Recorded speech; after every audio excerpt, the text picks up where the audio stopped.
लक्षवेधी क्रमांक 5। सभापती महोदय वितरित केल्याप्रमाणे सभापती महोदय, आदिवासीच्या अशिक्षितपणाचा फायदा कसा घेतला जातो त्याचं हे जिवंत उदाहरण नंदुरबार जिल्ह्यातलं आहे। हो, म्हणजे अशिक्षितपणाचा गैरफायदा किंवा त्याच्यासाठी तो फायदा होता, त्याचं जिवंत उदाहरण हे नंदुरबार जिल्ह्यातलं आहे।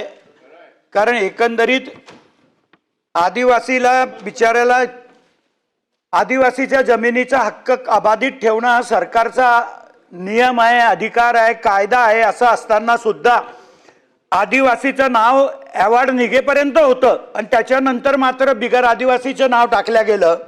उलट माजी महसूल मंत्र्याने आदिवासीचा विचार करून त्यांचं अपील फेटाळलेलं असताना एक संतोष कुमार म्हणून अतिरिक्त सचिव यांनी कुठला तरी एक निकाल असा दिला की त्याचा आधार घेऊनच हे प्रकरण आतापर्यंत शिजलं आहे। सर, माझी विनंती आहे सभापती महोदय की 8 कोटी रुपयाचा अवॉर्ड असताना 160 कोटी रुपयाचा त्याला वाढीव अवॉर्ड करण्यात आला फक्त 3 वर्षामध्ये, आणि आजही त्या माणसाचं समाधान झालेलं नाही। परत त्याचा अपील आहेच, तो तर म्हणतो मी 500 कोटी शासनाकडनं घेईल। म्हणजे शासनावर एकीकडे 10 लाख कोटीचं कर्ज असताना असेच जर प्रकरण होत गेले तर 15 लाख कोटी व्हायला काही जास्त वेळ लागणार नाही असं मला वाटतं। आणि म्हणून माझी माननीय मंत्री महोदयांना विनंती आहे की ब्रीफिंग घेताना सुद्धा आपल्या लक्षात आलं असेल की हे प्रकरण सगळं गोलमाल आहे। आपसामध्येच खरेदीचे व्यवहार केलेले आहेत, एक मी दुसऱ्याला दिली, दुसऱ्याने तिसऱ्याला दिली आणि एवढी वाढीव खरेदी केली की ज्याच्यामुळे अवॉर्ड वाढला आहे। ही जमीन जेव्हा खरेदी केली त्यांनी तेव्हा ती अकृषिक म्हणून खरेदी केली होती, परंतु एकही तिथं इंडस्ट्री म्हणजे औद्योगिक अकृषी म्हणून केली होती, पण एकही इंडस्ट्रीज तिथं उभी राहिली नाही। फक्त त्याचा फायदा घेतला दर वाढवण्यासाठी आणि आज शासनाची एवढ्या मोठ्या प्रमाणामध्ये फसवणूक होते। तर या सगळ्या प्रकरणामध्ये ज्या सहाय्यक जिल्हाधिकारी पासून तर नोट पुटअप करणाऱ्या अधिकाऱ्यापर्यंत त्या सगळ्यांवर आपण कार्यवाही करणार आहात का, आणि या प्रकरणाची सखोल SIT चौकशी करणार आहात का, हे माझे 2 प्रश्न आहेत महत्त्वाचे। सभापती महोदय, माननीय सूर्यवंशीजींनी जी लक्षवेधी आणलेली आहे, चंद्रकांत सूर्यवंशीजी यांनी एक मोठा भ्रष्टाचार या लक्षवेधीच्या माध्यमातून शासनाच्या समोर आणलेला आहे। आणि खरं आहे की गंगापूर तालुका नवापूरमध्ये 45/3/8 क्षेत्र 5700 चौरस मीटर आणि दुसरं 45/4 क्षेत्र 8100 चौरस मीटर हे त्या ठिकाणी आदिवासीच्या नावाने होतं, गोविंद पोसल्या गावित आणि विलास विजयसिंग वळवी। पण या ठिकाणी नंतर मात्र एका तहसीलदारच्या आदेशाने हे क्षेत्र अग्रवाल यांच्या नावाने करण्यात आलं आणि नंतर मग याचं ॲक्विजिशन झालं आणि ॲक्विजिशनमध्ये पहिला तर अवॉर्ड हा 40,89,622चा होता, जो 2023मध्ये पारित झाला होता। नंतर हा अवॉर्ड जो आहे तो औद्योगिक क्षेत्र म्हणून 8,10,00,000 रुपयात झाला आणि आता हा अवॉर्ड हे खरं आहे की हा 163 कोटीपर्यंत वाढवण्यात आला। यामध्ये सभापती महोदय 2 महत्त्वाचे मुद्दे आहे की तहसीलदारचे जे अधिकार नव्हते ते अधिकार त्यांनी वापरले आहेत, कारण ADTPचे अभिप्राय घेऊन नंतरच आपण जमिनीचं कृषीपासून अकृषी करायची असेल, औद्योगिक करायची असेल, रहिवासी करायची असेल किंवा वाणिज्य करायची असेल, पण तसं काही झालं नाही। आणि मग मात्र खरं तर आदिवासीची नोंद बिगर आदिवासी करणे याचे वेगळे स्वतंत्र नियम आहे।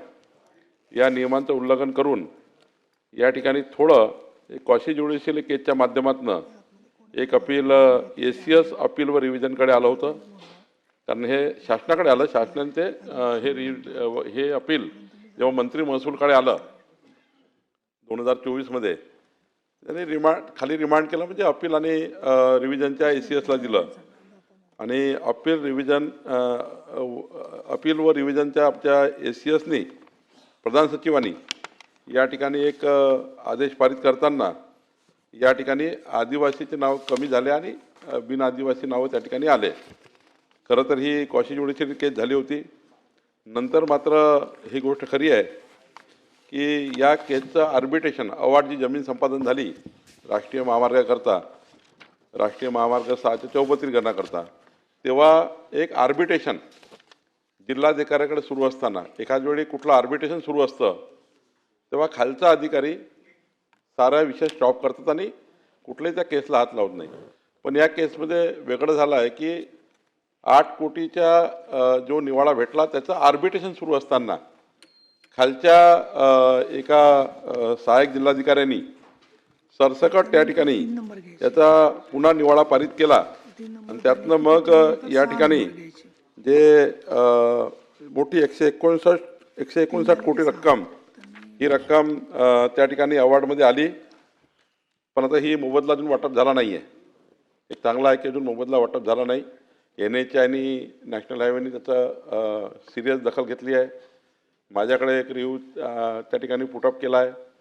पण खरं आहे की एक याच्या ठिकाणी गंभीर म्हणजे 8 कोटी 40 लक्षावरनं 8 कोटी, 8 कोटीवरनं दुसरा निवाडा त्याच जमिनीचा 159 कोटी. त्यामुळे हे जे झालेलं आहे तर माननीय चंद्रकांत रघुवंशीची जी या ठिकाणी मागणी आहे की या प्रकरणामध्ये SIT व्हावी आणि या प्रकरणाची संपूर्ण चौकशी, कारण याच्यामध्ये फौजदारी काही संशय आहेत, काही त्या ठिकाणी कॉशी ज्युडिशियली रेफरन्स आहेत, काही या ठिकाणी मोठे लॅकुनेज आहेत की आदिवासी जमीन नॉन आदिवासी करणे, बक्षीसपत्रावर अंमल घेणे.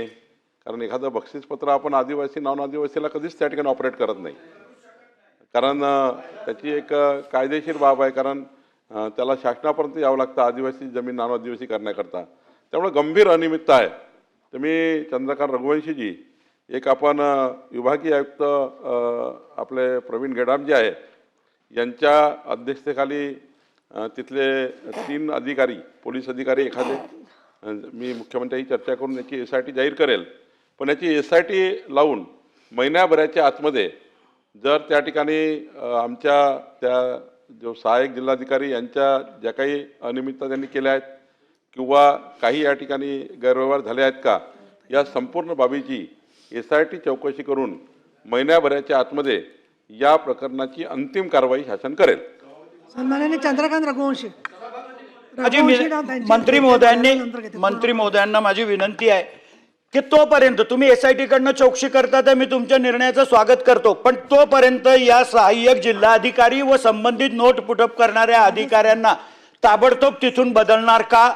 आणि सर, याच केसमध्ये माझ्या माहितीप्रमाणे LNGDचं सुद्धा मत होतं की अकृषक जरी जमीन झाली तरी आदिवासीचं नाव कमी करता येत नाही असा कायदा असताना फक्त एक बक्षीसपत्र करून घेतलं, दुसऱ्याच दिवशी त्याची नोंद केली, तिसऱ्या दिवशी अवॉर्डवर त्या नॉन आदिवासीचं नाव लावून घेतलं. हे सगळं एक रॅकेट आहे साहेब.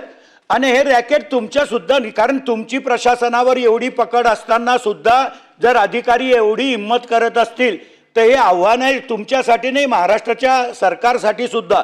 आणि म्हणून माझी तुम्हाला हात जोडून नम्र विनंती आहे की 36-2 कमी करायचे अधिकार कुणालाच नव्हते, म्हणजे त्या संतोष कुमार साहेबालाही नव्हते, पण त्यांनी करून टाकले. आणि त्याच्या निर्णयाचा आधार घेऊनच इथूनच सुरुवात झाली खरं म्हणजे या कांडाची. तर माझी विनंती आहे की सहाय्यक जिल्हा अधिकाऱ्यापासून तर नोट पुटअप करणाऱ्या अधिकाऱ्यापर्यंत त्यांची तात्काळ तेथून बदली करणार काय आणि मग SIT चौकशी आपण खरी करणार काय, कारण तरच नंदुरबार जिल्ह्याच्या खऱ्या आदिवासींना न्याय मिळेल असं मला तरी वाटतं. सभापती महोदय, याच्यात बदली करून किती त्या ठिकाणी मार्ग निघेल माहिती नाही. आपल्या त्या ठिकाणी जो शंका आहे की SIT चालू असताना तो अधिकारी तिकडे पाहिजे की नाही, पण मला असं वाटतं की आपण महिन्याभराच्या आतमध्ये त्याचं फौजदारी आणि काही प्रक्रिया कराव्या लागतील का, किंवा या ठिकाणी जे सहाय्यक जिल्हाधिकारी त्यांनी जे खरं याच्यातलं मूळ काय की चंद्रकांत रघुवंशी आपलं म्हणणं बरोबर आहे की अपील आणि रिव्हिजन प्रधान सचिवांनी या ठिकाणी या आदिवासी जमीन नॉन आदिवासीला करण्याचा जो त्या ठिकाणी एक कॉशी जोडीशीने आदेश पारित केला, त्यावरनं या ठिकाणी हे नावं आलेत. आधी तर तहसीलदारनी चूक केली होती, ती चूक प्रांताकडे त्याला मान्यता दिली नाही, अप्पर जिल्हाधिकाऱ्यांनी त्याला मान्यता दिली नाही त्या चुकीला. कारण पहिलीच चूक तहसीलदारनी केली होती की त्याने बक्षीसपत्रावर नॉन आदिवासीचे नाव घेतले आणि मग ती अपील वरवर गेली, मंत्री महसूलपर्यंत आली. मंत्री महसूल यांनी ती वर्क केली प्रधान सचिव अपीलवर रिव्हिजनकडे. प्रधान सचिव अपील रिव्हिजननी ही मात्र कुठल्या आधारावरती कॉशी जोडीशी आदेश पारित केला हे, कारण आता कॉशी जोडीशीमध्ये आपल्याला खऱ्या अर्थाने काही चर्चा करता येत नाही फार, पण ठीक आहे. तरी याच्यामध्ये थोडा स्मेल आहे, याच्यामध्ये फौजदारी प्रकारचेही त्या ठिकाणी काही इश्यू झाले आहेत. आणि ही गोष्ट खरी आहे की जोपर्यंत या केसचा म्हणजे SITचा रिपोर्ट आल्याशिवाय कुठलंही पेमेंट यांना होणार नाही. कुठलाही त्या ठिकाणी जो 159 कोटी रुपये जो निवाडा पारित केला त्याला आम्ही पैसे देणार नाही.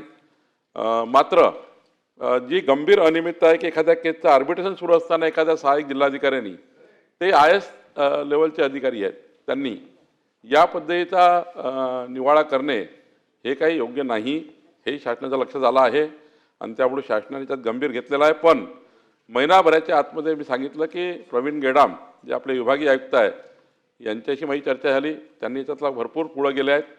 ते प्रवीण गेडामच्या अध्यक्षतेखाली एक IPS ऑफिसर, एक इफिशियंट IPS ऑफिसर आणि या ठिकाणी जे काही त्यांना अधिकार लागतील एक 5 अधिकाऱ्यांची SIT तयार करून मी आजच मुख्यमंत्र्यांशी त्याच्यावर SITची सही घेऊन इथे सभागृहात घोषणा करील. परवाची छत्रपती संभाजीनगरची SIT आज मला वाटतं तयार होऊन जाईल. तर खरं तर हे महिनाभराच्या आतमध्ये रिपोर्ट तयार करून हे जे त्या ठिकाणी काम करणारे अधिकारी आहे यांच्यावर कडक कारवाई झाली पाहिजे, नियमाप्रमाणे यांना शिक्षा झाली पाहिजे.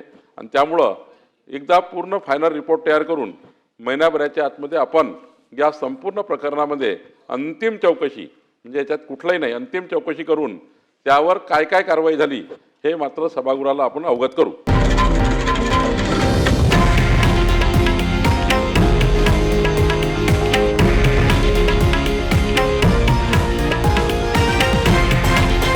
हे आहे देशातील नंबर 1 न्यूज नेटवर्क आणि आपण पाहत आहात TV9 मराठी, एकमेव.